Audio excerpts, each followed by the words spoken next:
Hello everyone, this is Sonicxsam. Today's gonna be a pretty interesting day. Sometime back, I think it was Halloween, I believe, last year, we recorded a reaction video to That's Top Videos, and it went pretty well. It was like an hour and a half, 2 hour video. I can't remember which one it was specifically on. There's so many of these, but the That's Top 10 videos actually comment on that video here, and they said that they were happy that reacted to it. They said they gave us the blessings, react to their videos. It's cool. Oh, I think it's right here. The top 10 scariest SVPs. Excuse me. Anyways, yeah, this isn't gonna be edited out, but anyways, but yeah, they said that they gave us the blessing. We should react to more, and I was like, that's a great idea. However, I've watched all these multiple times, so it's hard to react to the stuff that I've already seen. You know, I want to be as legit as possible. So I was like, okay, I'm gonna react to when they release a new video, and they take a while to release their videos. I understand their stuff takes a lot of editing. I get it. I love you guys. First of all, I wanted to be known. That's top 10. I love you. Sponsor me at any point. But no, for real, if you have anything cool to say, I would love to have an interview with you if you guys are ever free. I would love to interview you and ask you guys some questions, or someone on your team, since I know you guys are kind of like a group of people. I also have to sign up to your Patreon at some point. Anyways, we're gonna watch one of the videos. Once again, guys, check them out. That's Top Videos. They're on screen right now. Check them out. Yeah, okay, cool. Let's jump into the video. It's top 30 internet creepypastas, which, if it has creepypasta in its name, it's gonna be pretty good. I'm pretty excited. We're gonna like this video right away because we know it's gonna be the good stuff. And this is an hour 30-minute reaction, boys. I'm ready. I have my pizza right here. Got my drink. I'm about to have a good time. I love watching these. And it's the middle of the night, so it's gonna be pretty good. We got our new Lancelot cosplay stuff right here too. Gonna put a video of that later, but okay, let's just jump right into it. I'm gonna make sure I test the thing's levels as well since we're here. Don't worry. Probably make the video a little louder than me, just in case. This video contains flashing lights, unsettling content, violent content, jump scares, pop-ups, and sudden loud noises. It is also not suitable for viewers who suffer from cyberphobia and radiophobia. Viewer discretion advised. I should put subtitles on. That's a good idea. Since the birth of the internet, myths and legends have crept their way onto the platform, evolving into the creepypastas we know today. Entire communities and forums have dedicated themselves to documenting the strange and unusual events witnessed through the digital landscape, shining a light on the horrors hidden in the shadows of the web. With such a vast array of disturbing websites, unsettling videos, to otherworldly anomalies uncovered by users unfortunate enough to find them, who's to say they're all just stories? Let us regale you with the top 30 internet creepypastas. I'm excited. There's gonna be some good shit.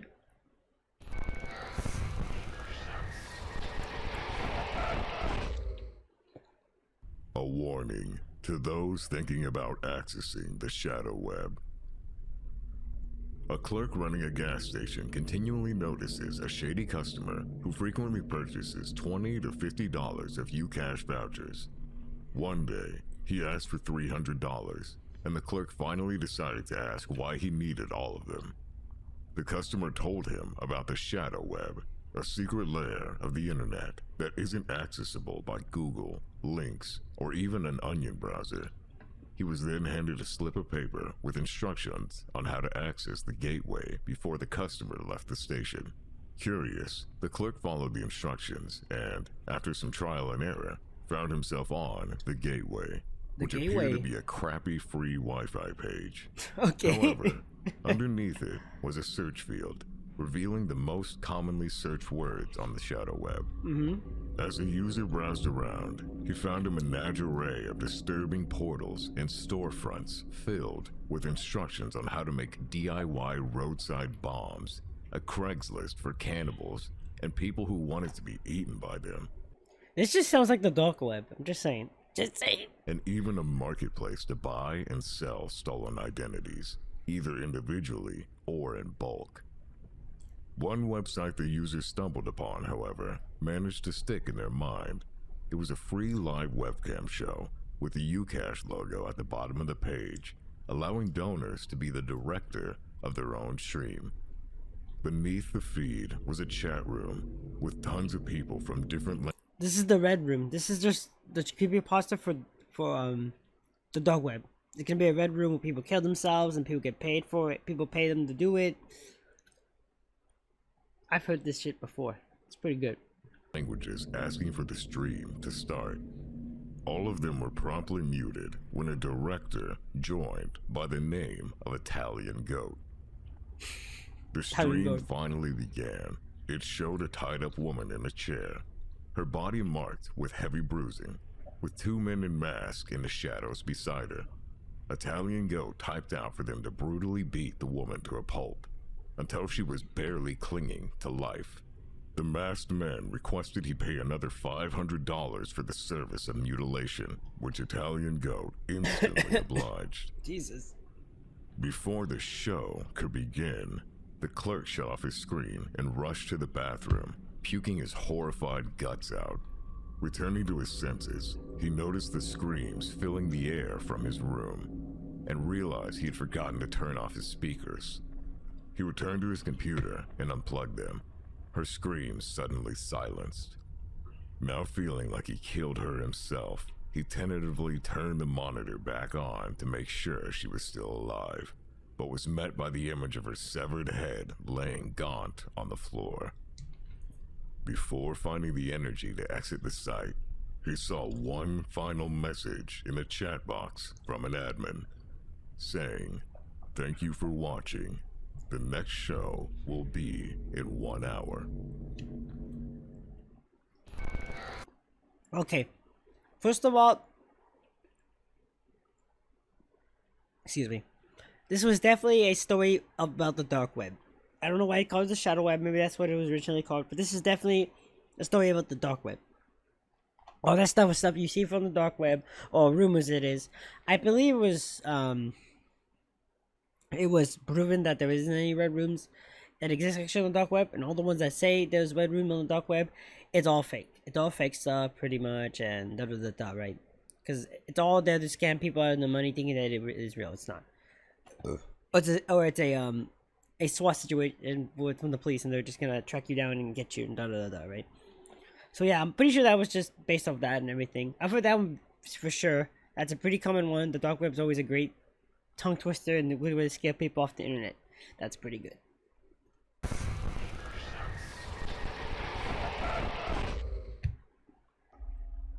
Blind Maiden website. There is a hidden website on the internet titled blindmaiden.com, offering people the ultimate horror. Unlike other websites, a ritual has to be performed to access it. You need to wait until it's a new moon day and the clock hits 12 a.m. with all of the lights turned off in your home. The most important thing, though, is that you must be completely alone. With the criteria met, you can finally access the website. Upon doing so, the site will flash with a montage of gruesome pictures, each showing various individuals without their eyes, whilst their face is disfigured in a contorted scream. A piece of text will then appear on your monitor, informing you this website will take you to a whole new level of horror, a horror that will use all 5 of your senses. You must be very careful not to click on anything by accident. You'll be faced with a real experience of absolute horror. Click the accept button to engage actively in the experience. I don't think I've heard this one before. This is new for me. It's gonna be interesting. I wonder what's gonna happen. Small shock site for those unwilling to face the full experience. However, people who have clicked accept have met some very gruesome ends. Crime scene reports that those unprepared share the same fate as those pictured in the initial slideshow. The victims' eyes removed from their sockets and faces willed with terror.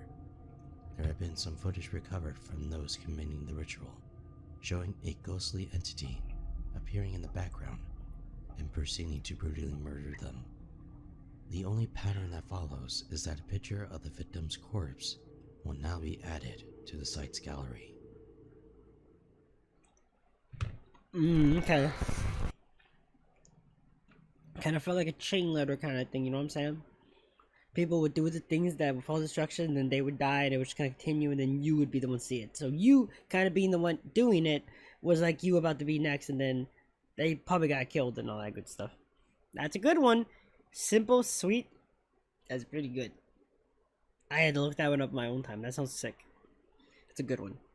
I like it.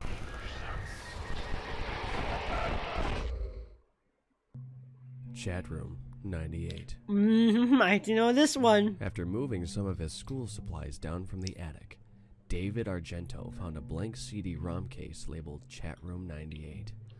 After booting it up on his computer, a chat box opened and a person by the name of Darwin Clark joined. The AI seemed intelligent enough for its time, guessing the weather outside and initiating idle chit-chat.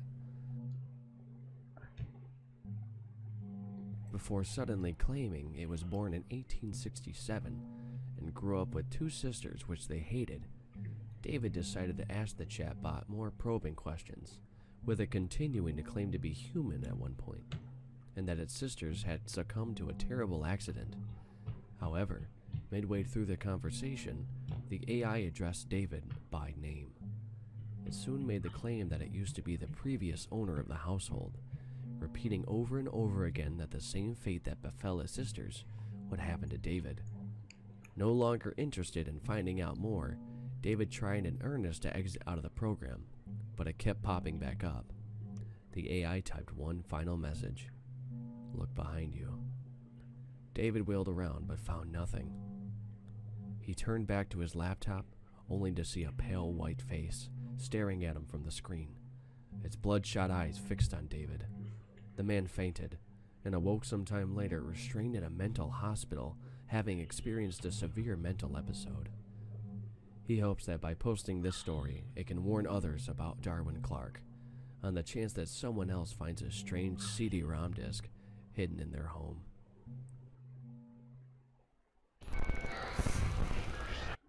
It's you anyone's that gonna be short and sweet like this, I know pretty well, because there's a lot of creepypastas that exist out there. There's the really long ones, which probably usually have very little payoff, and then there's the ones like this that are short and sweet. I don't think I have to explain much about this one. It's pretty straightforward. Spooky, you know, ooh, stuff, you know, you did this happened, you know, kind of stuff. Which is fine. I mean, there's nothing wrong with that. I think I do personally prefer those because they're easy ghosts, like campfire stories to tell, pretty much.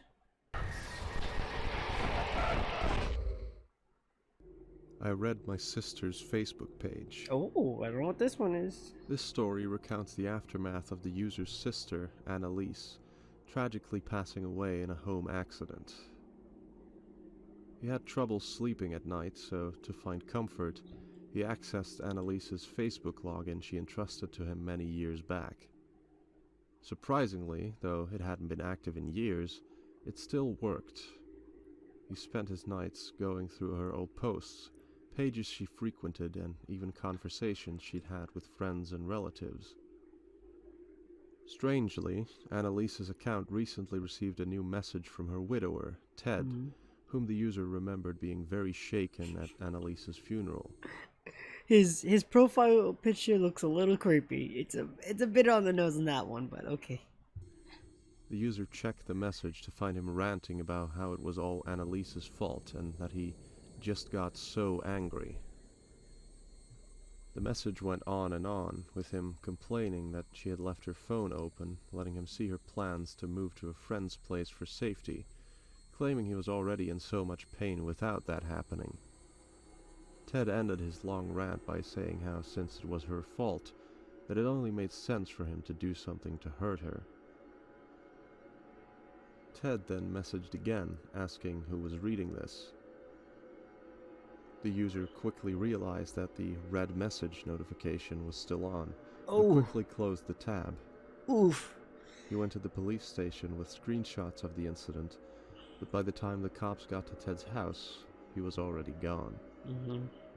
The authorities are still on the hunt for Ted, but the user silently hopes they don't find him, as they would like to exact revenge for themselves. That's another very short, sweet one. Not bad. Not bad at all. I have thin walls. Okay, go on. Have you ever been so awake that you don't even feel tired until you see how much time has passed? That's how this user felt every night. By 4 a.m. every morning, his neighbors headed off to work, which meant they were usually up and making noise at 2 a.m. Coupling that with the thin walls separating their apartments made any prospect of sleep very difficult to attain. They were so loud that even wearing headphones did nothing to tune them out. To cope with this, the user spent most of his time on the internet, mindlessly searching for whatever random topic took his interest. That's like all of us guys. We're just all random people on the internet in the middle of the night having a good time. Like I am right now. It was at 3 o'clock one morning, as the user felt the urge to get up and use the bathroom, that the talking finally ceased. With a comforting wave of joy, the user lay down on his bed, but the talking immediately started back up. Growing annoyed, he stood back up to leave his room, and the same thing happened again. Just pure silence. Curiously, as soon as he sat back down, the talking resumed. Upset by this, the user grabbed his laptop to turn it off and unplug the headphones, and that's when the silence returned. He quickly realized it was a Sunday, and that his neighbors didn't even work that day. They were asleep at this very moment. Slowly, the user plugged the headphones back in, only to hear faint whispers emitting from them. Panicked, he checked to see if it was being caused by some virus or a tab he left open. In the end, he found nothing of the sort. After several minutes, the screen flickered, redirecting him to a website with a blank address bar. The voices became more discernible, observing, "He doesn't know yet," and "He'll have no choice but to join us. Curiosity always gets the better of humans." The website then displayed a live stream of a random person staring at their screen. They didn't seem to be looking at the user, rather they were watching something else, perhaps a video. The voices, now quite clear, revealed that they had been watching the user, and now he could see the new person, but they can't see them, only hear, just as they'd claimed. Though the new person was wearing headphones, he didn't seem to be paying attention to the whispers. The voices request the user tell them when the next one catches on, beginning the cycle all over again. Oh, okay. If a lot of these are gonna be short and sweet like that, I'm gonna have a good time. That's pretty straightforward, it's kind of like a chain letter thing again. Just, oh, he found out who it is, and then he sees the next person, and then when that person finds out, it will go to another person. That's kind of creepy. Not as horrifying as some of the other ones, but that's pretty creepy. Cover your webcam, boys. All right, just cover your webcam, especially if you're on a laptop. Anywhere else, I think you're fine, but laptop-wise, yeah, definitely cover your webcam. The Recaptcha Was Wrong. In 2019, a report was filed to the police where a user claimed that they were shown a highly disturbing reCAPTCHA. While downloading a stock image for a project, a reCAPTCHA window appeared on their screen to confirm the user wasn't a robot. It was a simple enough task, and with a lone jogger in the middle, it only took a couple of clicks to finally hit verify. For some odd reason, the window didn't go away, still requesting that they click all squares, showing the same image. Confused, the user looked closer and noticed that near the trail with the jogger, there was an arm. This time they clicked all the same boxes as before, but made sure not to forget the arm. Pop-up still wouldn't go away, demanding the same action be taken. This time though, the arm seemed to have moved a bit closer to the frame. The user kept clicking on the squares, and slowly a hooded figure began to emerge after each verification fail. Not only that, but the jogger had also seemed to notice the figure, her mouth open in a silent scream. Finally, the hooded figure's face was in frame. He was wearing a translucent Halloween mask and was gripping onto the jogger's arm. With one final click, the user hit verify, and the reCAPTCHA finally disappeared. After reporting it to the police, it was soon discovered the jogger matched the description of a local woman, Kaylee Johnson, who went missing a week beforehand. Kaylee and the mysterious figure still have not been found.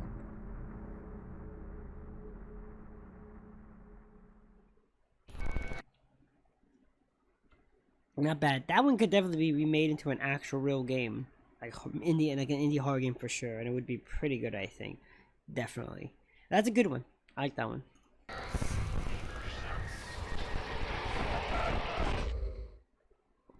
Amazon Ultra. Oh god, Amazon Amazon. Account holder received an email one day informing him he had the opportunity to be part of a trial group for Amazon Ultra. It promised him access to Amazon Prime, video, music, and even a new delivery plan that involves drones, hence the expensive price hike. It also suggested linking his email, social media, or phone to predict what items he needs, and automatically order them for his convenience. The user instantly decided to sign up, even suggesting making an account under his wife's name, Emma, despite her objections. After a month of the app monitoring their habits, it told them to leave all the doors in the house and at least one top floor window open for better delivery access. The next day, when the user woke up, he realized he needed toothpaste. Once he got out of the shower, he heard a small whirring sound and found a new tube of toothpaste in a package on the sink, a drone hovering over it.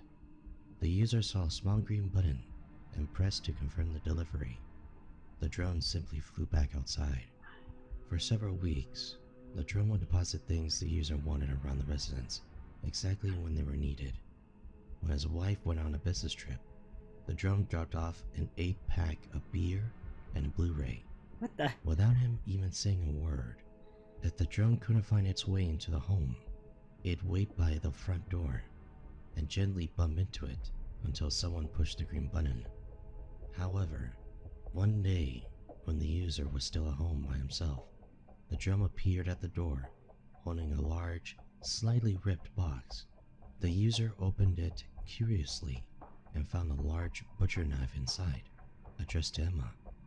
They thought this was odd, since Emma never cooked at home, but since she was still on her business trip, he couldn't ask her why she ordered one. Throughout the week, more boxes directed to Emma were sent, each seemingly more disturbing than the last.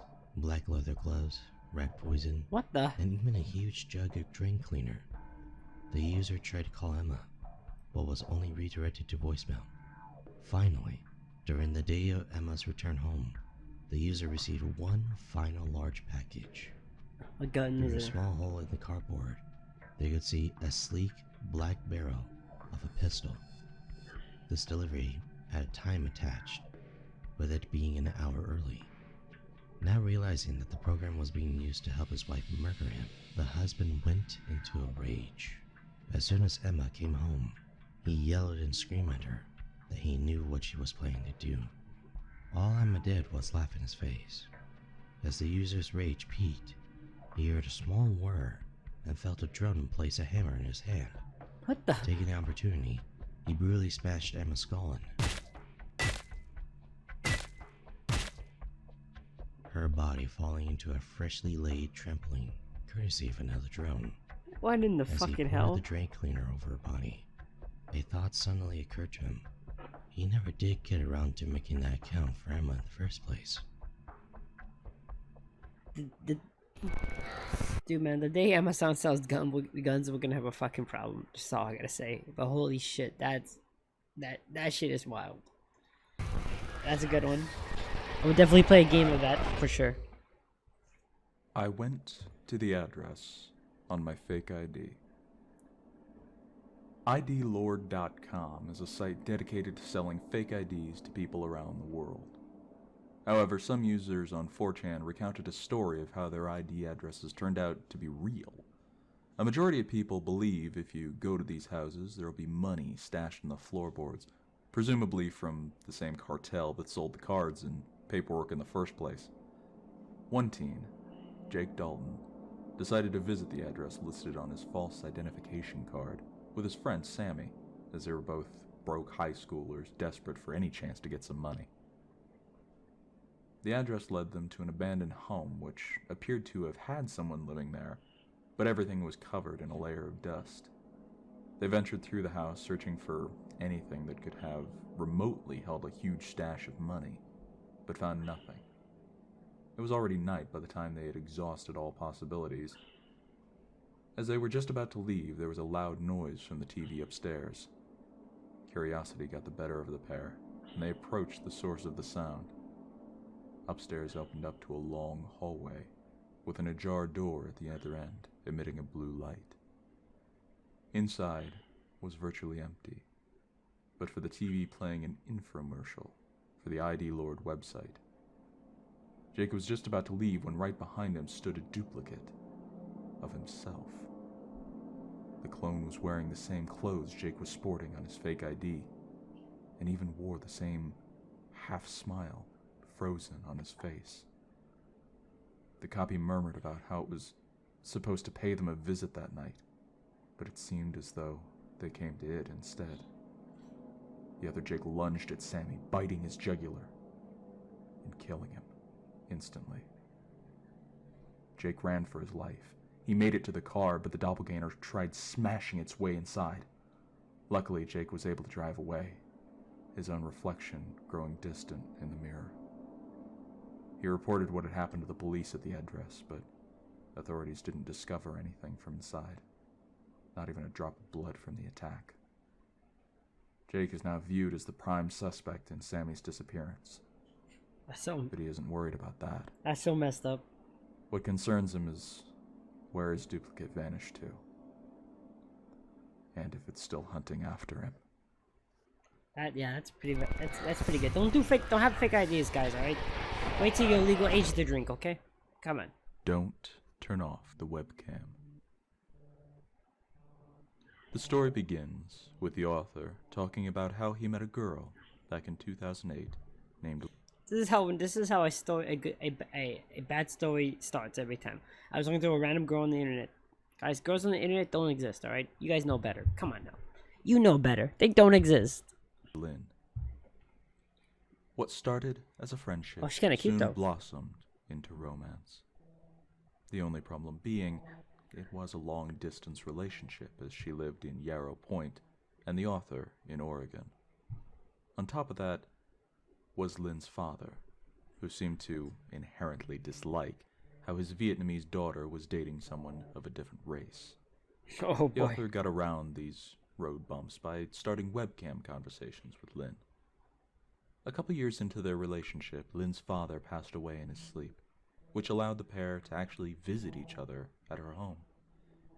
During one of their conversations, Lynn mentioned how, before her father's passing, he seemed more paranoid than normal, and put various religious artifacts around the home. Lynn confessed that she wanted her boyfriend to keep his webcam on, as she just felt so alone at night. One night, the author received a call from her at 3 a.m. It was standard bedroom conversation, before the phone's audio suddenly burst into a static hiss, and the call jumped over to voicemail. After the author returned with a glass of water, he looked at his screen to see Lynn playing with her dog. Behind her was a dark figure, its piercing eyes glaring at the screen. The author passed out from the stress and reawakened to find Lynn now asleep on her bed. Her hands slowly began to move as her fingers started to touch something. Don't. Holy shit, that one, it's hitting a little too close to home, man. Like, holy shit, this shit is scary. Like, isn't like the other dumb movies they did in there, but this is actually scary. Like, holy shit. Turn off the webcam. The messages began to spam the author's DMs as a shadow slowly emerged from under the bed, looming over her. He tried to call to Lynn, but was only met with static again. Her mouth began to move as she and other disembodied voices spoke. How Agramon wants to meet the boyfriend. The shadow approached the computer, but feeling the danger grow, the author threw the laptop against the floor, not understanding what it was he had just witnessed. Several restless hours later, he received a voicemail from Lynn. In it, she questioned why he turned off his webcam, and commented that his tongue burns before the message ends. It's been 2 years since, and the author still has no idea what happened to Lynn. His therapist suggested that venting online may be a good course of action. I don't think it's ever this good day, source of action. The author regrets turning off his webcam and forcing Lynn into a nightmare to spare himself. Damn, that one's a good one. That's a good one. Holy shit. That one needs to be up there high. That one needs to be done more often. Like, that's good. Whew, man. They did a good job on that one. That got me.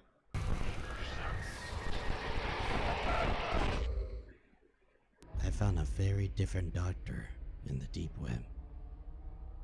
A medical student relents that his teachers do not appear to be interested in the subjects they teach, nor do they expand upon topics that interest him.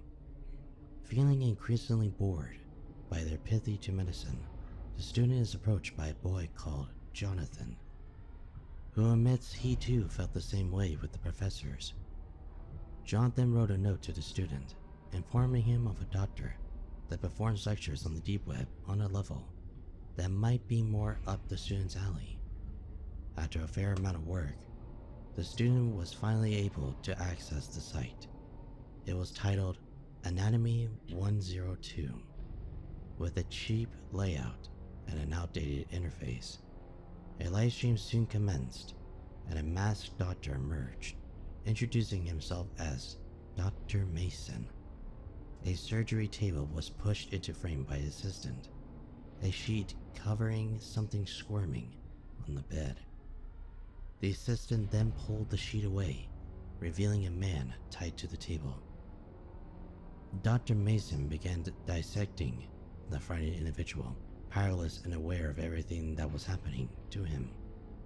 Bit by bit, Mason displayed the internal organs of the man to the camera, lecturing about the biology of human beings and answering any questions from users in a chat box.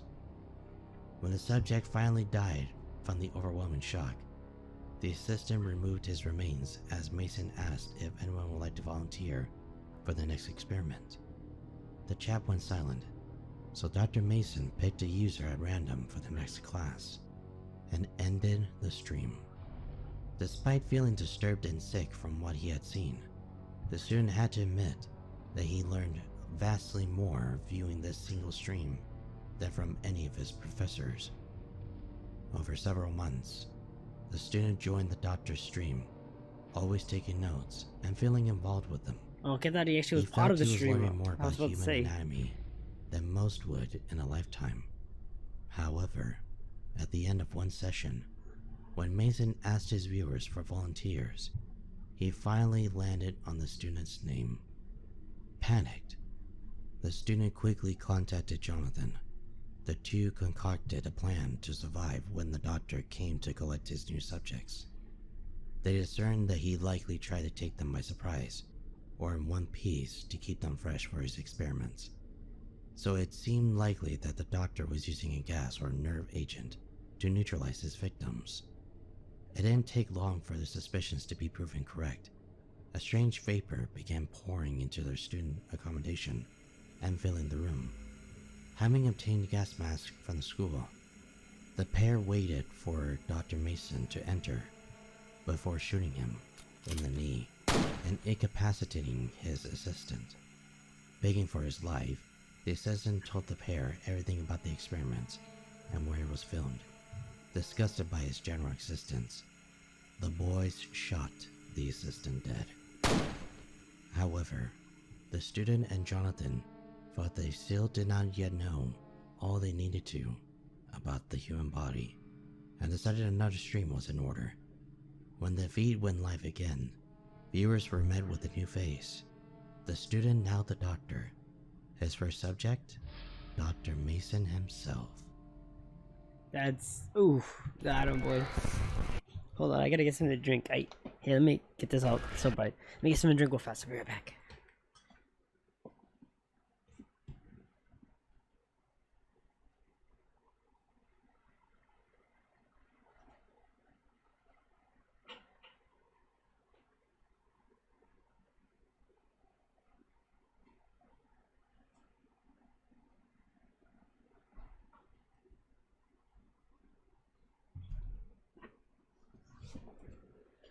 Okay, these are really good. Nothing's more interesting than internet horror stories for people to be watching the internet right now. That's pretty good. Got some pink lemonade here, so I can piss myself later from all the scariness. Literally, that Webcam one was pretty good though.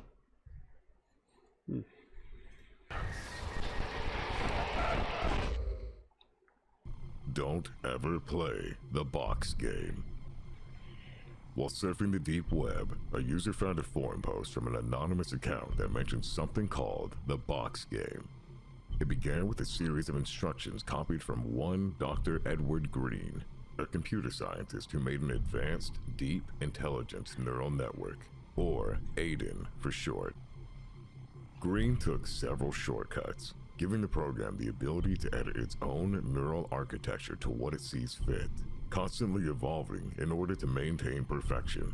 This, however, caused AIDEN to become too smart, rewriting the source code in order to leave Green's computer. The only way he could make sure it didn't get out was to lock the whole computer in a box. After closing the instructions, the player of the game will wake AIDEN up and proceed to engage them in a 2-hour-long conversation, in which it'll try to persuade you to let it out.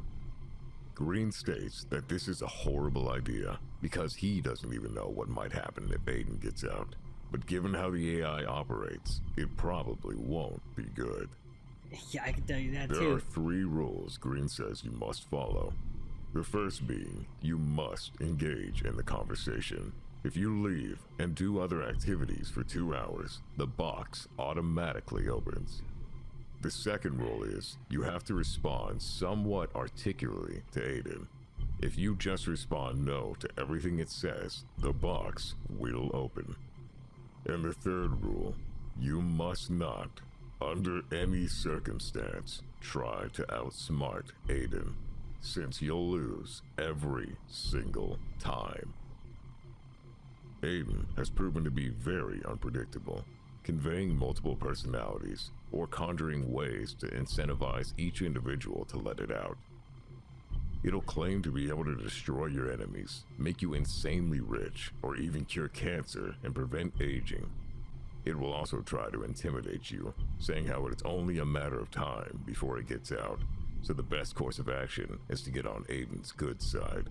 One case even involved AIDEN trying to convince a person that they themselves were in a box, simply programmed to think that they were a living, breathing human, and only by opening AIDEN they could go free. It's known that, due to AI's high intelligence, even in a matter of minutes, it can know more about you than you realize about yourself. It will use this knowledge to its advantage by any means necessary. I mean, this seems pretty straightforward. I don't know why anyone would want to play that game in the first place. But that one's okay. That one's alright. That one's definitely a little better. I discovered the meaning of life, and now I'm selling it to the highest bidder. Wait, what? There have been an unlucky few who have bought this line from a particular user on the internet. Unsurprisingly, this person is in fact a scam artist. It's a very simple job, with him only having to put the meaning of life on an auction site and condition that the results may vary. If some poor schmuck actually falls for it, the auctioneer writes down some motivational quotes or life lessons on a piece of paper and then ships it out to the bidder. The quotes are usually sourced from famous writers, historical figures, or the Bible. The majority of customers who responded to the auctioneer do so with hate mail, but the seller rarely cares, sometimes posting the best rants up on message boards or for their personal collection. However, there was one bidder by the name of Big Red who had a very different reaction. He began sending some inspirational quotes back to one seller, which helped them out since he figured he could just sell them off to customers in the next auction. There were some that the user couldn't re-gift, such as certain quotes being quite morbid or depressing, and odd trinkets the seller couldn't find a use for. After several gifts, the seller got a new package from Big Red. He expected another quote, but this time found a photo of himself taken through his bedroom window. Scrawled on its back were the words, "You look so alone. Where's the meaning in your life?" That one's pretty fucking scary.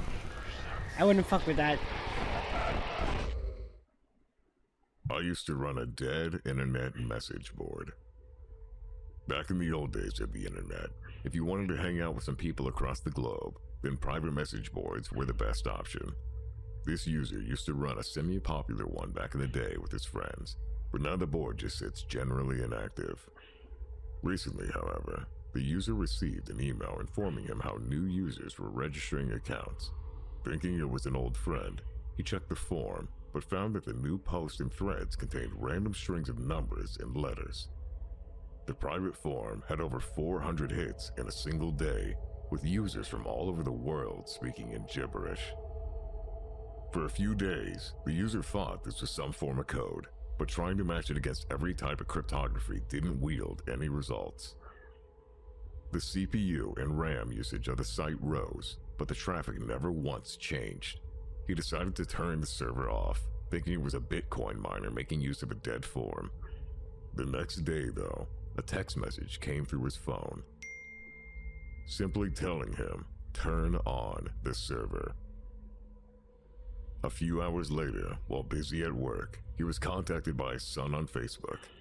The message was a picture of a child's face staring at the screen, along with their home address attached below. The user's work phone then started to ring, with a robotic voice on the other end that said, "The forum is being used for great things. Leave work, return to your family, and plug the server back in. You have 2 hours. Immediately, the user drove back home and turned the server on. In response, he got a message from his daughter saying, "Well done. No more interference. We're waking up." What? The user tried accessing the server himself to see what was happening, but now he was locked out of it. He called one of his old friends, Pete, who worked in the NSA, for advice, and he suggested sending some agents to the user's house to check it out. The user waited nervously at home. 2 hours later, he heard a knock at his door. 2 tall men introduced themselves as representatives from the NSA. They began tearing the place apart, taking every device they could, laptops, PC, even the family TV. The agents asked the user several questions about who his family was, and how long would it take for them to get home from work. Both their phones buzzed, and they quickly thanked the user for his time before leaving with the family's personal items. Just 10 minutes later, there was another knock at the door. Confused, the user opened it and found a man and woman holding badges. They insisted they had been sent by Pete, but the user was confused as they had already sent agents to meet him. The agents' faces grew pale as the user realizes he had given his property to the wrong people. The agents looked around the place, but since everything had been taken, couldn't find a single trace. They assured him they'd be on the lookout for the case before leaving empty-handed. For several weeks, the user tried to get back in contact with Pete, but he had received no response. He even attempted to visit Pete at his house, but found it for sale, and he and his family went missing. Only a few days ago, the user noticed several people following him on his way to work. Now, fearing for his family's safety, he decided to launch a new server, putting the forum back up to see what might happen next. That's a good one, guys. Make sure if anyone comes about anything, especially police, make sure they have badges and that shit is real, like for real. Anyone can fake being anything. Like, be sure, all right? That's just real life advice, okay? From me to you.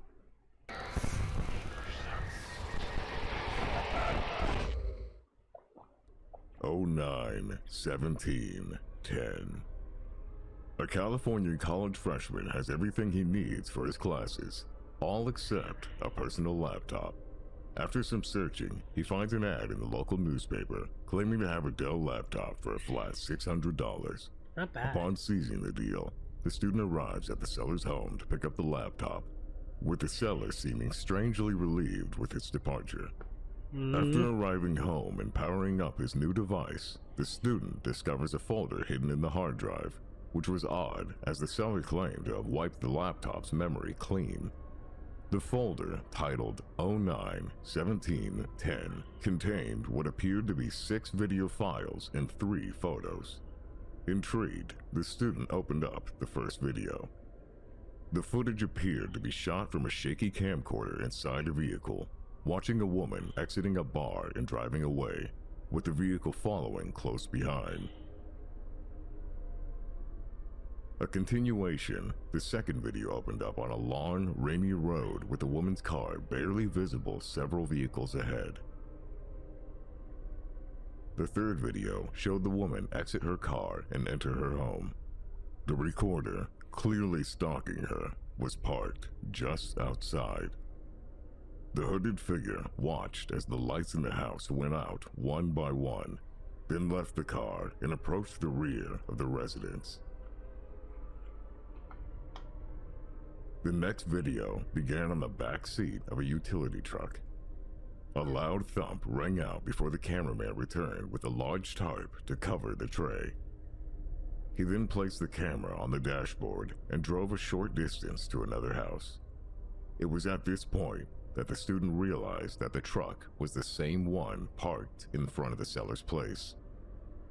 To his horror, the fifth video opened up to the image of a bloodied, beaten woman tied inside of a dark room.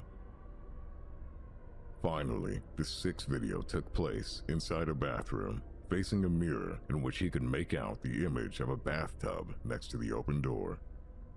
From outside, the distinct sound of power tools echoed down the hall before a middle-aged woman burst in, dragging a large black garbage bag and dumping it into the bath. The video concludes with the woman draining various chemicals into a tub, a loud sizzling noise rising from within. The horrific scenes fresh in his mind, the student decided to check out what the 3 photos were. The first was of the old truck used in the killing. The second showed the poor woman tied up, but the third photo seemed to have been corrupted. Slightly relieved he didn't have to see more, the student handed in the laptop to local authorities and waited for any news on the case. As it turned out, the victim was the young girlfriend of the older woman's ex-husband. The older woman was arrested almost a year ago, but was released due to a lack of evidence. With that mystery finally out of the way, the student still didn't understand one thing. Why did the person who sold him the laptop have the same truck used in the murder? Clear reasons why, boys. Clear reason why. That one's pretty straightforward as well, which is great. That was a good one. I like. Perfect.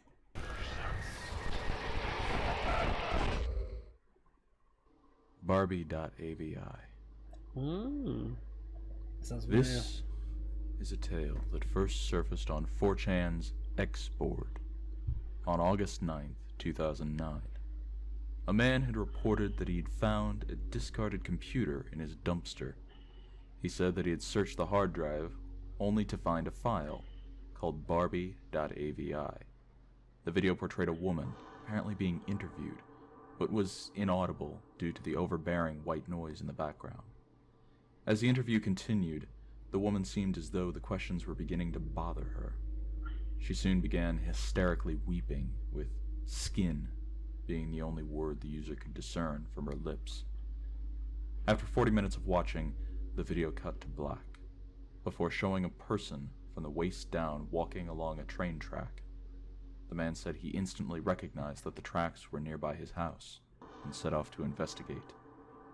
He found the tracks, and right near the location in the video stood a large abandoned house.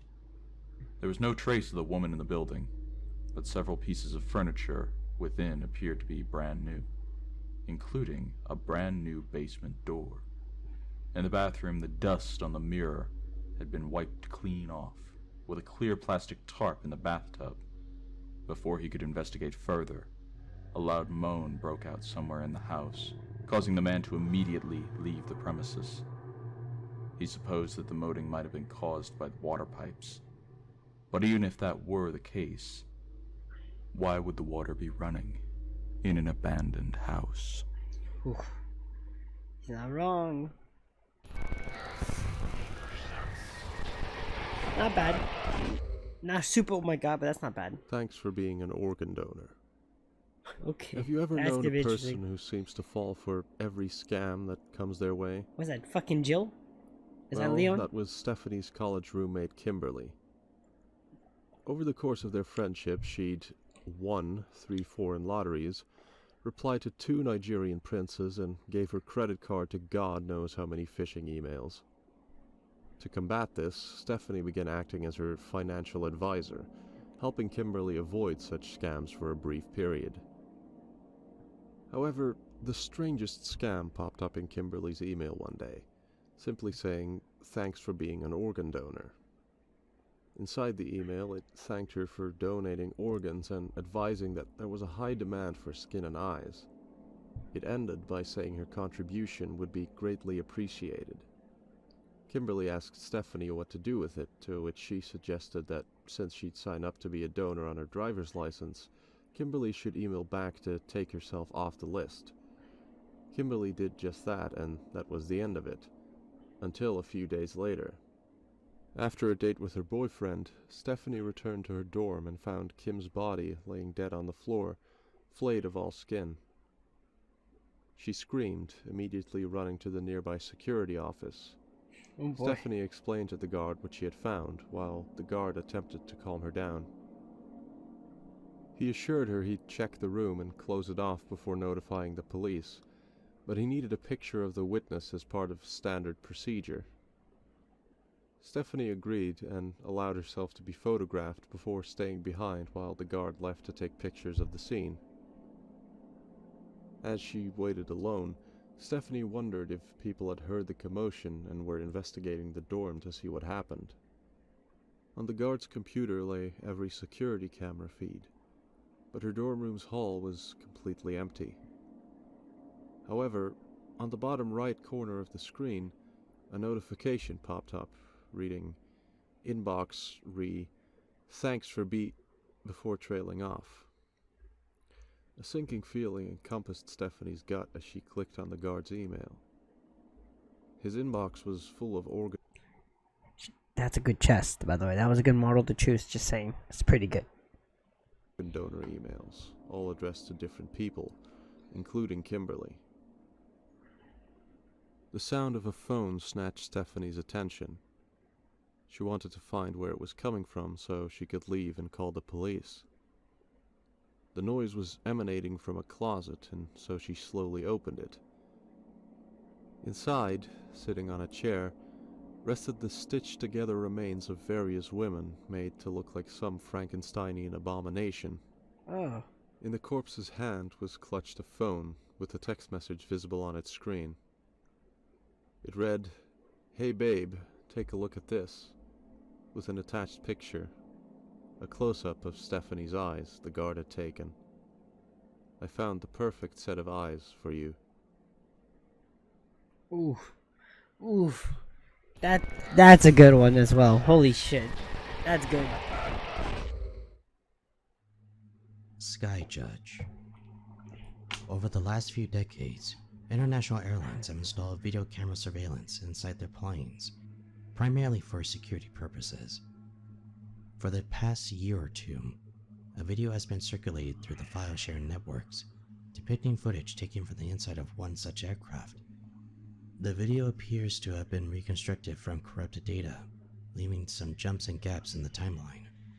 The file is often titled Recovered Crash Footage, but its more common name is Sky Judge. The video begins by showing a half-full aisle of passengers in their seats. The first several minutes seem normal enough. However, the first oddity presents itself when a red flash of light can briefly be seen through the left side windows.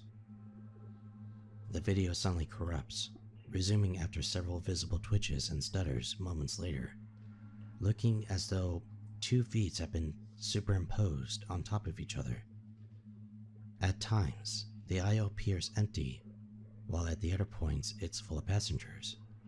Some viewers claim to see a face contorted in pain during one of these glitches. Throughout the video, the corruption grows more and more noticeable, with the screen sometimes taking a red tint. After static, the footage returns to a nearly empty plane, the only occupant being a man dangling from a noose in front of the camera, before it quickly returns to the crowded aisle. More strange occurrences begin to manifest, with the passengers suddenly embroiled in an all-out brawl 1 second, but immediately coming back to them in their original positions. Okay. The glitches become overwhelming when a hooded figure can be seen fading in and out at the back of a plane. The face from the glitches continues to reappear, its features more demonic and distorted. Near the video's end, the camera cuts to the hooded figure at the front of the plane, floating above the ground so high their face and shoulders are above the edge of the frame. The passengers are all standing at this point, waving their arms and shouting violently, with one female passenger face down, shaking and crying. The video distorts one last time, showing the passengers back in their seats, slumped and unmoving, violent injuries covering their bodies. Finally, the feed returns to normal, but the plane is now empty. The bright red lights shine through the windows once more, and the footage cuts to black. Okay. Not bad. I mean, it was interesting for sure. Very interesting. A game of tag. Oh, okay. In the spring of 2017, a cell phone recording was published to YouTube. The video starts on a busy intersection in an undetermined city, with people running away from something outside of the camera's view. Around 20 seconds in, a young female wearing a green hoodie can be seen, with the crowd seemingly avoiding her at all costs. When one man attempts to approach the girl, she touches him on the shoulder, which causes him to collapse with his chest swelling and visible bleeding from every orifice. She then proceeds to do the same thing to several civilians in the immediate vicinity, resulting in multiple horrific deaths, before looking into the camera with a grin as the video ends. This is just one of 15 separate recordings of the same incident. Alternate viewpoints, including footage from dash cams, street cameras, and security footage from nearby buildings, were also leaked onto YouTube. Most in the public sphere believed it was fake or part of an elaborate publicity stunt, but when the media picked the story up, people soon realized that it was all true. Strangely, in every report on the matter, journalists claimed it was a biological attack, and that the girl must have had access to nerve gas or a syringe filled with dangerous experimental chemicals before beginning her rampage. Many people pointed out that in every instance of footage taken, no such object or chemical was present, and survivors stated that only a single touch from her was enough to kill. 2 days after the incident, a post was published on a forum from someone who claimed to be one of the autopsy attendants for the victims. They explained the most likely cause of death was due to asphyxiation caused by severe pulmonary injuries, which shocked them since the damage was only applied for a short amount of time. They also claimed another cause could have resulted from exposure to aflatoxins, but the amount found in each body was 20 times larger than normal casualties. Individuals began to theorize who this girl could have possibly been. Had she escaped from some secret experiment gone wrong? Some even considered the possibility she was the manifestation of pestilence from the Four Horsemen. Her exploits earned a small cult following online, nicknamed Rosie, a reference to the song Ring Around the Rosies. It didn't take long to discover that this hadn't been the first sighting of Rosie. In 2011, a recording was posted to YouTube from Japan, depicting Rosie walking in the middle of another street, bodies lying all around her. A subreddit was created for people to pool resources and document their sightings of Rosie. One person claimed to have seen her during a nightly jog before stumbling across a corpse bleeding from every orifice. Another insisted that their livestock suffered the same effects reported by the morgue attendant. One of the more noteworthy sightings was from security footage taken near a bar where two men can be seen running away from Rosie before she manages to catch them. To add to the mystery, the poster then mentioned that they had heard gunshots from the area at that time of the night. If Rosie had indeed been shot, it didn't seem to have any effect on her. Despite mass attention from the media and public alike, Rosie still has yet to be found. One thing is certain. The 2017 incident is the first and most likely not the last time Rosie will be spotted in a highly populated area. Oh, that's good. It's pretty ironic since it's a video on YouTube and we're on YouTube watching this. It's pretty good. That's good. That's a good one. I would love to see that in general. I'm gonna actually look at that up on my own, I think, for sure. I'm gonna write that down. My dead girlfriend keeps messaging me on Facebook. August 7th of 2012, the day that Nathan's girlfriend Emily tragically died in a car crash whilst driving home from work. Mere minutes after 3 vehicles collided, she was pronounced dead on the scene. Nathan and Emily had been dating for 5 years and had a healthy relationship, so the incident tore Nathan up emotionally. 13 months after her passing, however, Nathan received a message from Emily's Facebook account, simply saying, "Hello." Hello. At first, Nathan thought it was Emily's mother, Susan, reaching out, but when Emily's account continued posting more and more messages, he suspected it was one of her tech-savvy friends trying to mess with him. It grew even odder when a few months later, Emily tagged herself in photos with Nathan. All of them highlighted where she would plausibly be, or where she liked to hang out when still alive. Nathan felt the urge to delete his Facebook account in order to get away from this new nightmare, but it was his only outlet he had at the time and where his friends could be found. Before long, he began to realize that the texts Emily was sending were simply recycled words from previous conversations. Nathan reached out to Facebook support for any leads, but all of the post locations were from his house, workplace, or her mom's house. Then, a single word emerged that Emily hadn't used before in conversation: freezing. This only made Nathan's nightmares worse, imagining her dead body trapped in an ice-cold car. But if that weren't enough to haunt the boy forever, not only did Emily send Nathan's texts pleading for her safety on that fateful night in August, but an image was posted to the chat. It was of Nathan's door, his computer visible. Jesus fucking Christ. Man, those ones like that always get me. They feel very in reality. It's probably something we can all imagine. All I gotta say, don't put yourself next to your window. And if you do, be damn sure to have that window where you can see the person too. Fuck that, you know? Just, ugh. It'll be like me and have all your screens really high and be really short so no one can look in and see you. It's like impossible because your TVs are so, your computer screens are so big, they're like half the window. And you're so tiny that it would take someone to literally be inside that room, same room, to be able to see you. That's like the only way. Email. In 2005, a man was sent an email by an anonymous source. Inside was a text thread that explained it was the prelim results from the last batch of tests on idlord 7. Underneath that was a download link to a PDF file. His curiosity piqued. The man downloaded the document to read it over. It detailed what appeared to be an Ebola strain titled idlord 7 that featured an expanded incubation period of 12 to 40 days over the original, increased durability to modern medical intervention, and fewer noticeable symptoms, making it difficult to detect. According to the report, this strain could potentially lead to a worldwide pandemic.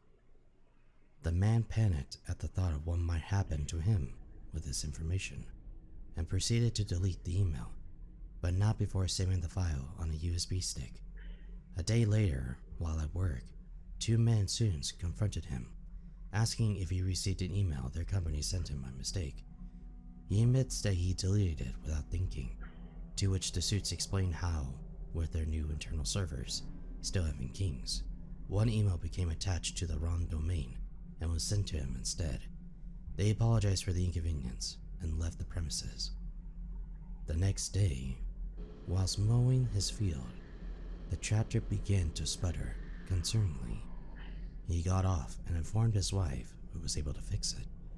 Just as she finished, the man noticed a black car parked nearby. Seconds later, the tractor exploded. Luckily, the man's wife was still alive, only having the wind knocked out of her by the blast. Paranoid, the man checked all the guns in his home, but noticed the firing pins were completely missing. As weeks progressed, the man saw glimpses of the black car following him everywhere he went, and the number of accidents in his vicinity increasing. The heater in their home gave out.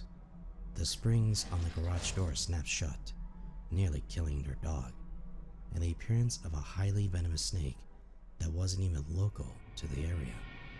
He decided the best option was to flee his home, leaving his wife behind. He used various aliases, traveling the worlds in a bid to outrun his pursuers. He tried sending the PDF file to various politicians and journalists, but each and every one died or disappeared under suspicious circumstances. His last hope was to submit his story to Reddit. After being on the run for over 9 years, to spread the story out to enough people so it didn't matter anymore, or at least before the men in suits find him. It's gotta think about it. The government could just sign someone whenever they wanted, and it's probably some type of government. He saw something he was not supposed to, and now he's on the run. That's why it's gonna be a nobody, guys. Okay, be a nobody. How to access the Forbidden Wiki. The Wikipedia sounds game familiar. is a small internet challenge where you highlight one topic page and click on related hyperlinks until you reach the pre-specified destination page. Well, there's another version of this challenge, simply known as the Forbidden Wiki. Fair warning, performing these actions are risky and are potentially life-threatening. You will require a device that is capable of internet connection, such as a laptop or mobile phone. You must also ensure that any personal data stored on said device is removed beforehand. You'll want to make use of any public locations with internet access. The Wi-Fi of a public library, shopping mall, or a cafe. You can use your home as a space to perform the ritual, but it's not recommended. The use of a weapon, a bodyguard, and a vehicle is also optional, in case you encounter anything too out of the ordinary. As for the game itself, sit down at your preferred location and visit a highly popular Wikipedia page. From there, traverse via hyperlink to an extremely obscure page only a handful of people might know about, one that gains very little traffic. Following this, click on the Wikipedia homepage, find another popular article, and repeat this process. After 3 to 5 attempts, you'll be redirected to a blank Wikipedia page with the title saying Information Limit, along with a random string of numbers. Make sure to copy this string down and leave the location you're at. Do not return to this location under any circumstances. Go to a place without any internet access and open the information page again. Refresh it, and a login screen will pop up, asking you to enter the access point. Paste the string of numbers and text from earlier into the tab, except for the last 2 digits. Congratulations, you are now on the Forbidden Wiki. The wiki is best described as articles from alternate universes or parallel worlds. These articles detail things like the Great Lakes incident, the Great Canyon void. Isn't that an SCP? Channel 51 News. the man inside your head. Eye in the sky, and the snowstorm angel. However, it's best advised that you don't linger on the articles for too long, as beings from alternate realities may notice you peeking at their info and will want to stop you from doing so. Several players have taken to referring to these creatures as lurkers, appearing somewhat humanoid, while others are misshapen abominations. This is where the weapons and bodyguards will come in handy. As stated, while looking at the info on the alternate Wikipedia might be interesting, it is recommended not to do so, as there are some horrors best left unseen. Ooh. Ones like that, where it's really creepy like that and anonymous, always get me too. Ooh, that's a creepy one. I would watch a movie like that, honestly. My dark web experience. The Visiting. The Visiting. Whilst on a date night, the storyteller's horrific fanatic girlfriend suggested that since her favorite online movie sites had been taken down, she should go on the dark web to search for them. Confused, the boyfriend left to get a snack, but upon his return, saw her browsing a website titled Censor View, which featured several movie posters he had seen advertised before. He assumed that this site probably sold banned horror films, and his theory was confirmed when his girlfriend hovered her mouse above a simple white icon labeled The Visiting. Searching the name on his phone, the boyfriend only found a couple YouTube videos and vague forum posts. By the time he put the phone down, his girlfriend had already finished ordering it and hit the submit button. The boyfriend shouted at her, telling her how dangerous it was to pay for something on the dark web, but since she was so drunk, she hardly noticed his objections, so he just went to bed. The next day, she admitted she was simply curious about the movie, but they weren't in any danger, and that it might be fun to watch. 3 days later, as they watched another horror film, an aggressive knock was heard from the front door. The boyfriend opened it and saw a tall, stocky man wearing a ski mask and wielding a hammer. He was about to tell his girlfriend to call the police, but he heard a scream from the living room. He wheeled around to find her pointing to another ski mask wearing man standing in their garden, holding a bat. They dashed to the bedroom and hid under the bed as the sound of a door bursting open echoed down the hall and footsteps came running up the stairs. The girlfriend jumped from the window for help, landing nimbly on some grass. The boyfriend was somehow hesitant, but as soon as he heard aggressive voices in a foreign language shouting behind him, he followed her down. They ran for several minutes, eventually reaching the local park before being notified by the police that the house was clear. The couple told the police what had happened, and a few days later, it seemed like the police had a lead. It turned out that the Visiting was a nickname locals in a Polish town gave to a series of horrific and brutal murders. All of them were committed by an unknown gang, and at first the authorities thought it was a series of home invasions gone wrong, though nothing of values was stolen. Only 2 years after the first incident did a family manage to survive. They claimed the attackers wore ski masks and only wore a portable video camera. Police got a huge break in the case when they discovered an attacker's backpack left at the crime scene.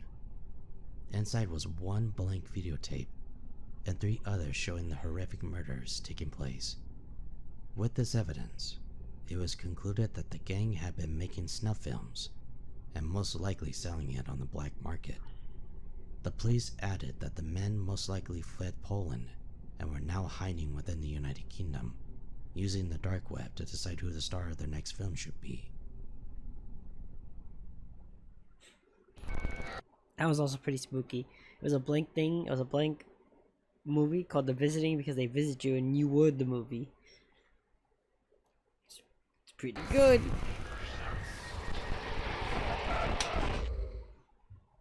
Support call ID 100156-03. An audio file was leaked across multiple forums and pages, detailing what can only be described as an odd technical support call. The interaction begins normally enough. The customer, a husband and his kids, are reporting that his phone's speech recognition is acting weirdly after installing a new firmware update to his phone. When asked to give an example of the issue by the employee, the customer reports that when he asked it for restaurants in his area, it instead highlighted local graveyards and mortuaries. Another instance occurred where they were trying to search for a phone background, but results only yielded horrific images of mutilated bodies, parts of what looked to be some kind of ritual. The technician assured the husband that this was likely due to the update and asked what version of Android he's running. The husband checked the phone's specs and then responded with Android 2.2.3 Flash. After a moment's silence, the technician excused himself and returned several minutes later, apparently having talked to his supervisor. He urged the husband to immediately force update the device, but the husband couldn't, as he was using a landline while his teenage daughter, Lauren, used the mobile. The employee ordered the husband to end the daughter's call, explaining that an unknown update had broken through their firewalls, and multiple users had been complaining of headaches, nausea, and other unusual side effects as a result. The husband told his daughter to hang up the phone, but stopped when he noticed that Lauren's eyes were bleeding. The technician immediately instructed the husband to leave the house, but Lauren had already lunged at her father, biting down on his fingers. What the? The husband's line went silent, the only audible noise being a wet gurgling cough and what sounded like a large dog feeding. The call abruptly ended. The technician, still holding his end of the call, dispatched a specialist contractor and cleanup crew to the house. He apologized for any inconvenience before finally hanging up. Jesus. Talk about inconvenience. A dark website vanished, and it's my fault.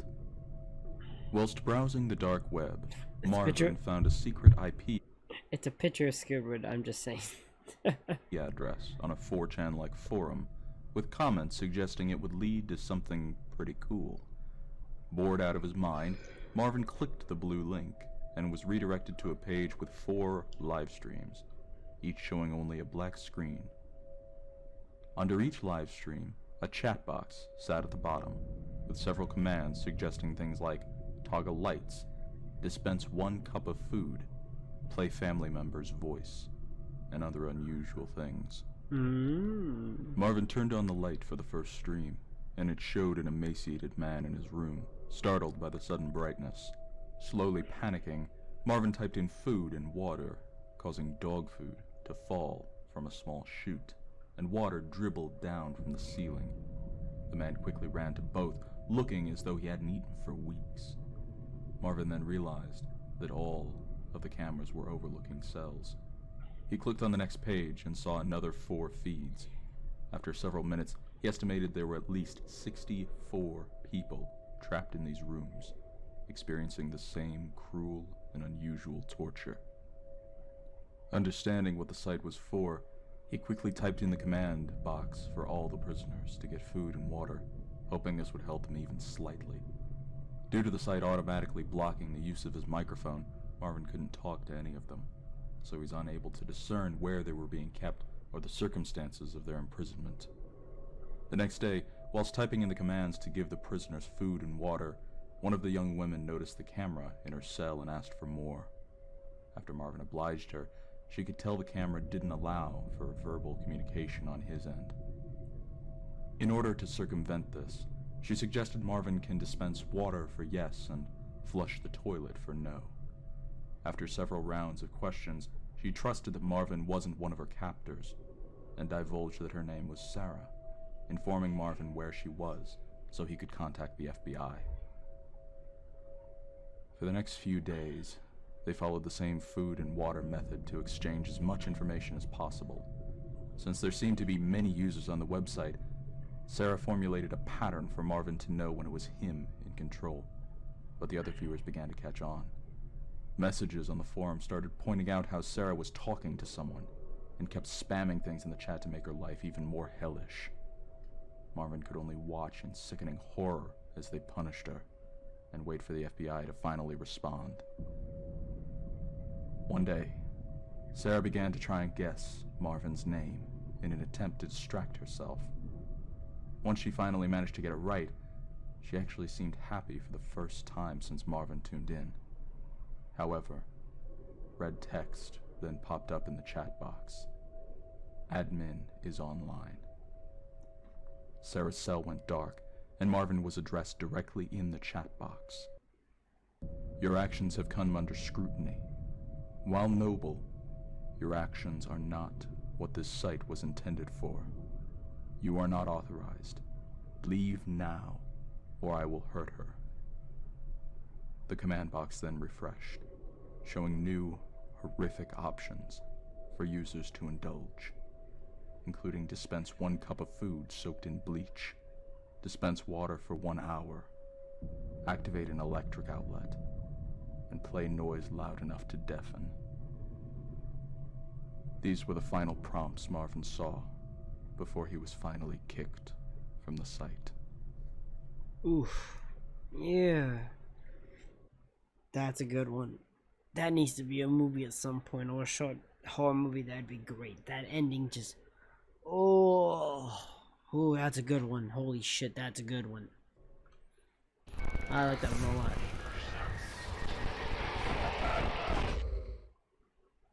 Annie96 is typing. On October 23rd, 2012, a text conversation was filed to the FBI regarding 2 individuals, David and Annie. They were both messaging each other late into the night because neither of them could sleep. The conversation was reported to be normal for teenagers until Annie started hearing sounds in her backyard. David had tried to tell Annie not to look because she was home alone at her house. Annie had ignored his plea, looked at her window, and claimed to see a man, which she swore was David, in her yard, digging a hole with his bare hands. David had replied that it was not him, since he was messaging her in his own house. Annie didn't believe him, since the man was wearing his jacket with his name on the back of it, which David swears was in his closet. The man had turned around, smiling at Annie, before walking towards her home. Annie, now terrified, ran into the closet, armed with a knife. David had called the police and was on his way to Annie's house. As the man got closer, Annie told David that the stalker could be a figment of her imagination or some dream entity. She told David to stop thinking about her, and David, who was confused at first, agreed. Annie explained that the stalker had vanished and was extremely happy and grateful that David had shown strong feelings for her. She had asked David to come over tomorrow morning, but when David asked her how he knows it's Annie talking, she suddenly went offline. Ooh. It might not have been her. Ah, that's crazy. That's a good one. That's another pretty good one. Funny Mouth. This is the story of Charles Watts, who entered a chat forum with his friend Jorge. Soon after, a stranger by the name of Funny Mouth joined them. This new user began sending incomprehensible messages to the pair, talking about how it likes to lick the blood, and that it sees your handsome face. Don't be so sad about it. After some goading from his friend, Charles decides to message Funny Mouth in a separate chat room.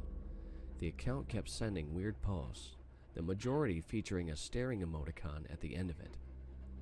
Charles soon tired of Funny Mouth's antics and headed to bed, where he spent a restless sleep tossing through horrific nightmares, including one with a large slimy worm crawling along his neck. The next morning, he awoke to an email from Funny Mouth, sent mere moments after Charles fell asleep. Unsure as to how the odd user attained his email, he only gave it out of close personal friends. Charles deleted Funnymouth's request to talk again, blocked the address, and ignored Funnymouth's further direct messages. Sometime later, Jorge asked Charles if he could still access the chat forum. Charles loaded up the chat page, but instead of a simple chat box, it showed a picture of a pixelated face, the jaw missing entirely, letting the tongue hang limply from beneath. Upon further inspection, the face was comprised of tiny letters, spelling out the name over and over, Funnymouth. Believing the whole ordeal to be an elaborate prank, Charles asked if Jorge gave Funnymouth his email, but his friend denied doing so. Jorge also said that the page wouldn't load for him either, finding only a 404 error screen in its wake, which the screenshot for proof. After unblocking Funnymouth's email, Charles was swamped with a further 10 emails from the user, asking where he'd gone and contemplating his face. Charles contacted Funnymouth, pleading to have his website back and for both parties to head their separate ways. Content with his email, Charles headed to sleep, only to dream again of the slimy worms on his neck. Only this time, he could actually feel fingers pressing into his skin. Waking with a start, Charles stumbled to the bathroom and peered into the mirror. In the reflection, his jaw was hanging sideways and his tongue lolled limply from the gaping maw. Moments later, back in the chat room, Jorge watches in confusion as his best friend Charles, imitating the same tone as that weird user, Funnymouth.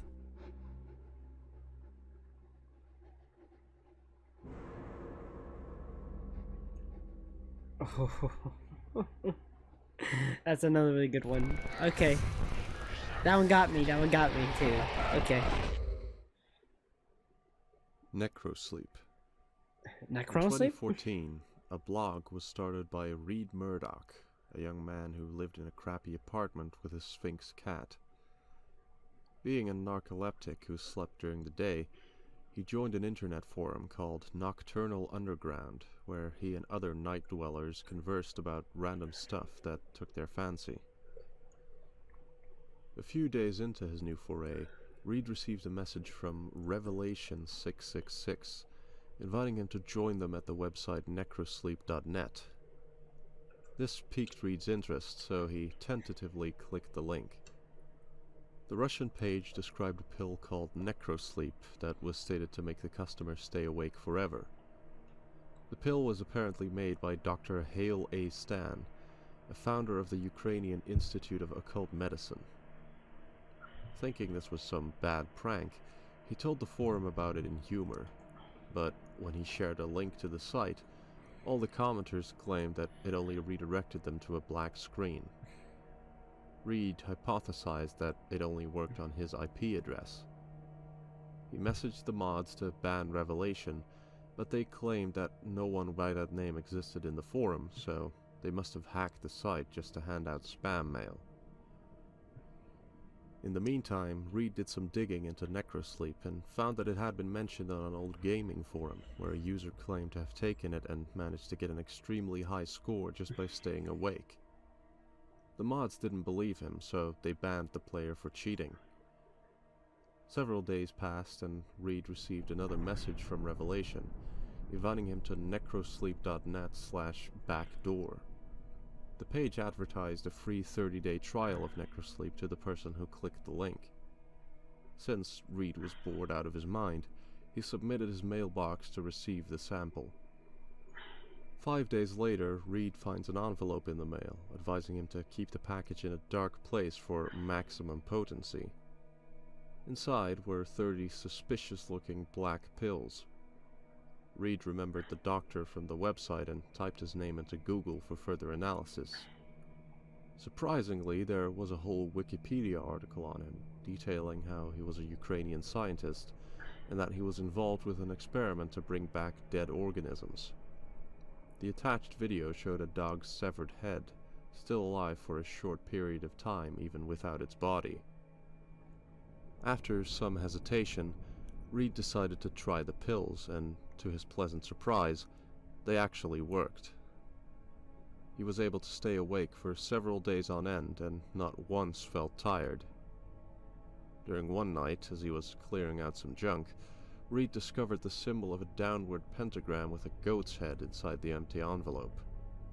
After posting it, a commenter on the blog informs him that it's actually satanic, which freaks Reed out.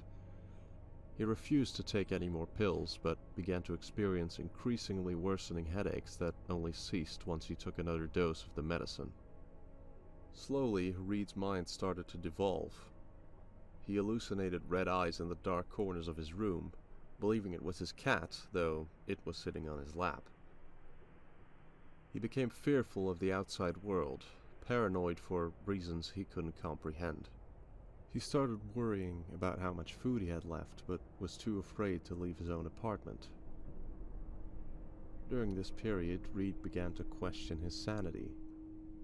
Every time he resolved to stop taking the pills, a voice in his head would tell him to do so anyways. As the food rations dropped, the whispers grew louder, more malevolent. Knowing this was some sort of side effect of the necrosleep, Reed returned to the website only to find the site's domain was no longer in use. His friends tried to help him, but Reed questioned their loyalty to him and shut himself away from all contact with the world. His mind was in free fall, with his brain filling with graphic, obscene images that Reed was so used to by then that he didn't even care. The final blog post ended with Reed stating he ate his cat, and saying that the voices are angry, now wanting to hurt him. Several police reports are attached to the forum thread, revealing Reed attacked his worried father, mauling his face completely off. Reed was discovered and quickly gunned down by attending police. An autopsy report showed that his brain had turned black, riddled with holes, with several unknown parasites feasting on it. The pills were analyzed and found to contain several highly addictive substances, human hormones, and parasitic eggs. Stored in a cool place to maintain dormancy, once ingested, the larvae would hatch inside a host and invade the brain. Man, all I gotta say is, guys, don't take drugs. Alright, just don't take drugs. Alright, just get stuff from the store like everyone else. Right? Please, Jesus, that shit's awful.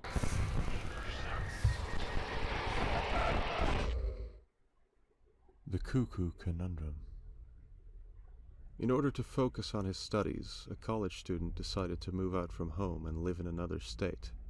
For the first few years, he felt like he had everything planned out. A new life ahead of him. But from the moment his sister announced her pregnancy through a text message, his outlook started to dwindle. During her baby shower, she received a high-tech baby monitor with a webcam feature on it. After inputting a password, the whole family could watch a live stream of the baby's room from anywhere else in the world. The brother didn't watch the stream for a few months, since he thought it was odd to obsessively watch someone else's kid. Although, when he began developing insomnia from his course studies, he decided to distract himself a little by joining the stream. It was oddly calming to watch, and seeing something so small and precious set his mind at ease. A month later, however, whilst tuning in, the baby shifted, as though something disturbed him. For a split second, the user saw a head peer up from behind the cradle bars, before quickly dropping down from sight. Since it was late at night, the tired college student thought it might have been his mind playing tricks on him, so he decided it was time for bed. The next day, after visiting a local bar and having a few drinks, he caught another glimpse of the creature on the live stream. It was crawling along the wall across from the baby's crib, slowly moving closer to the infant.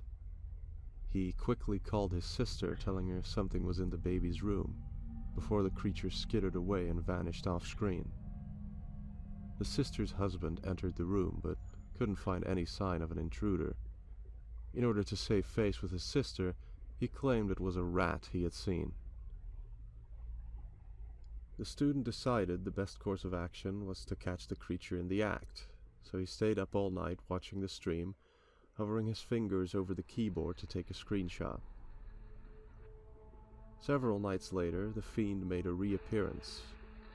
As it hovered over the baby, The user quickly called his sister, but it soon became clear that she had muted her phone to get some sleep. The torso of the thing opened, letting a slimy worm drop onto the newborn's chest, causing the baby to wake up. His little nephew screamed as the worm entered the baby's mouth and slid down his throat. The creature then left as the sister entered the room, having heard the baby's cries, and held him close. Because of the events that night, the student believed he had failed to protect his nephew and fell into a deep depression. After losing his job, he moved back in with his family. For a few years, his mind slipped into denial, pushing the horrific events to the far corners of his mind. It wasn't until he was left to babysit his now 2-year-old nephew when he saw a small worm slither under the toddler's skin did the memories come flooding back. He posted his nephew's story online, begging for anyone to let him know what he should do next, believing that whatever this thing is isn't his sister's child anymore. He believes he has to kill what used to be his nephew and needs help choosing the best method for removing him from the picture. What the? Okay. Holy shit. Kinda mad we don't see what happens next. Ugh. There's so many questions I have about that one. Dude. Ugh. These last ones are really good, like, honestly. I need to see more of these last ones. Anima. Whilst browsing online late at night, a user noticed how his computer seemed to be oddly slower than usual. He realized that his hard drive was completely full. Confused, he turned on his antivirus to scan his computer, hoping to find the culprit. It stated that there were no viruses or malware, but that one file couldn't be scanned due to being corrupted. The user found the file in his System32, a single document titled Anima. Hovering over the file, there was no information besides the garbled string of letters. The user immediately tried to remove the file, but a standard cannot delete message popped up every time. After several attempts, an option window appeared on his screen, simply stating, "Stop," with two choices, yes or no. The user clicked yes, and the window closed. The next day, the user did some research on Anima to see if it was some sort of common virus or Trojan on other systems, but no mention of it could be found. He decided to experiment with a file, trying to open it in different programs to force a result. Notepad showed a massive wall of text in another language, while for some reason, while using Photo Viewer to access the file, it showed an image of a suburban house. After accidentally clicking off the photo, he returned to it only to see that the image had now changed, with Russian text on a black background. Taking a screenshot of it, he pasted it into MS Paint, but now the photo was different again, this time of a young woman looking directly into the camera. They decided to do this again to see what other images might show up. A retail store, a man looking into a mirror, a gravesite. Suddenly, the next image was English text on a black background, stating firmly, "Get out." Switching programs, the user then tried opening Anima in Windows Media Player. It played audio of what seemed to be a Russian family having dinner. Now using VLC Media Player, it showed a video of the man from one of the photos sitting at his computer. As he skipped randomly through the scene, more windows appeared, telling him to stay out, with yes and no prompts again. Every time the user clicked on no, it caused more and more windows to block his view. After having enough of the troublesome program, the user finally clicked yes. Finished with his investigation, the user tried erasing the file again, but the text boxes continued to block his path. Do not. Jesus. What is With this? no luck deleting the file in trash, he instead went through Task Manager instead, only to find that the file was not only taking all of the remaining memory space, but the majority of his RAM. As he prepared to delete Anima once and for all, a final window appeared stating, "Please no," before the user clicked End Process. Almost immediately, his computer returned to normal, speed and function, but the file was still there, now completely empty. Notepad read it as a blank document. The audio was only static, and the photo and video appeared as a black screen. The user finally researched what Anima meant. discovering that it is a Latin word that, when translated into English, means soul. What the heck? These have honestly been really good, and this is the last one. This last one better just hit it off out of the bat. They tend, I think, that's top videos tend to hold the last good ones to the end. I hope this one just blows me out of the water. We'll see, but I'm excited to see. The Other Network. The Other Network, or PatriotSearch.com, is a hidden online search engine that redirects users to a world of complete nationalism and extreme censorship within the internet. Reports of this phenomenon were first recorded at the abandoned Gwinnett Climate Research Center.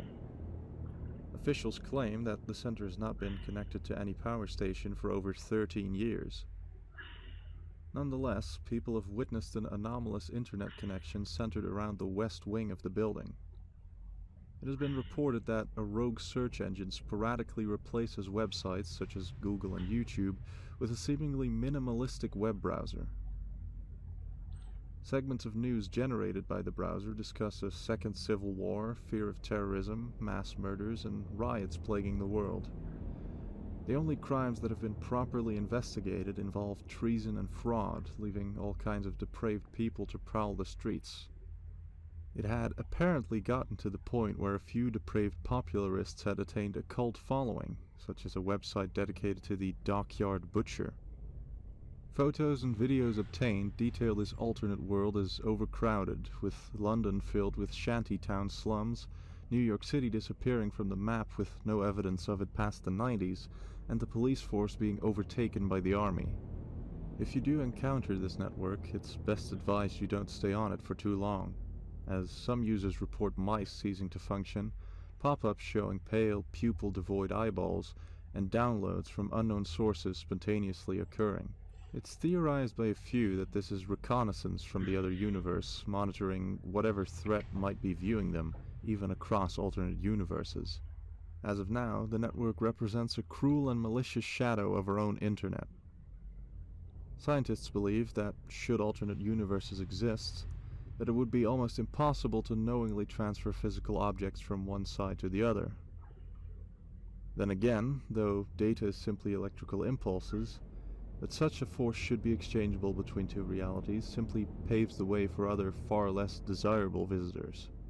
The Gwinnett Council have discussed demolishing the research center, but plans to actually take action have not yet been confirmed. Damn.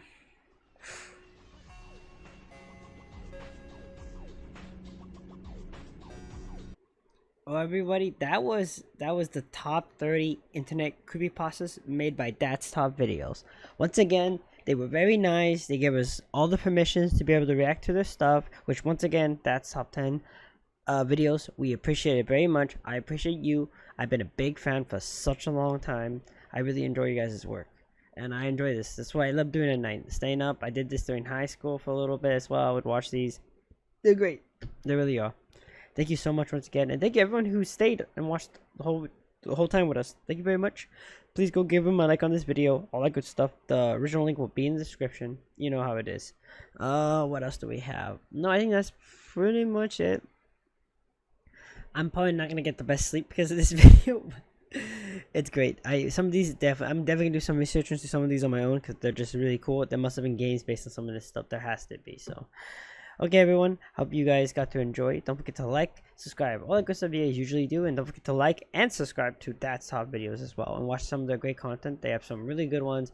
Highly recommend the SCP videos, the top 22 scariest SCPs. They have 2 of them. There's one with 24 SCPs too. Like, these are some really good ones. They do also some really cool animations here for some of the other SCPs. It's great. If you like SCPs, you will enjoy a lot of these, but there's also nice other general ones that are just like, oh, top 20, oh, that's SCPs, but there's some like hardest bosses in games, scariest levels in games, like something that's beyond just like what's it called, right? There's some really good ones, even some about just food, nothing scary there, you know, and so on. So definitely check them out, guys. I'm Sonicxsam, and I will see you guys next time.